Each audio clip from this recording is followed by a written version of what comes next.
26/1/2025 அன்று பகல் 10 மணிக்கு கேபி ஜோதிட முறைப்படி கிரக நிலை. தொடர்புக்கு 9442665225. இதுதான் கிரக நிலை. ஒருவருக்கு சூரிய திசை நடப்பதாக வைத்துக்கொள்வோம்.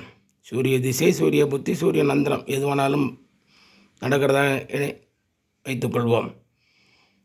இந்த திசையில் அல்லது புத்தியில், இந்த அந்தரத்தில் என்ன பலன் நடக்கும் என்றால், இங்கே கேபிலான் என்று குறிப்பிடப்பட்டுள்ள சந்திரன் எந்த வீட்டுக்கு அதிபதியோ, எந்த வீட்டில் இருக்கிறாரோ அந்த வீட்டின் பலன்களும், ராகு எந்த வீட்டில் இருக்கிறாரோ அந்த வீட்டின் பலனும், வியாழன் எந்த வீட்டுக்கு அதிபதியோ எந்த வீட்டில் இருக்கிறாரோ அந்த வீடுகளின் பலனும் நடைபெறும்.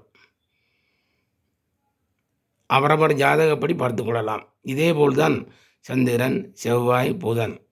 உதாரணத்துக்கு சந்திர திசை நடக்கிறதாக சந்திர திசை, சந்திர புத்தி, சந்திர அந்தரம் நடக்கிறதாக வைத்துக்கொள்வோம்.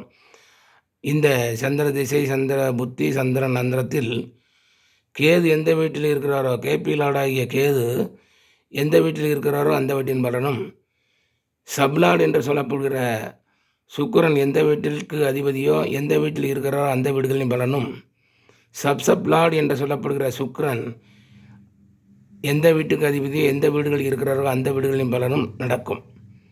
இதேபோல்தான் மற்ற கிரக செவ்வாய், புதன், வியாழன், சுக்கிரன், சனி, ராகு என்ற கிரகங்களுக்கும் அந்தந்த திசை, எந்த திசை அவர்களுக்கு நடக்கிறதோ அந்த கிரகத்துக்கு நேரே உள்ள கேபிலாட், சப்லாட் எந்த வீடுகளை குறிகாட்டுகிறதோ அந்த வீடுகளின் பலன் தான் நடக்கும் என்பதை அன்பர்கள் தெரிந்து கொள்ளும்படி தெரிவித்துக் கொள்கிறேன்.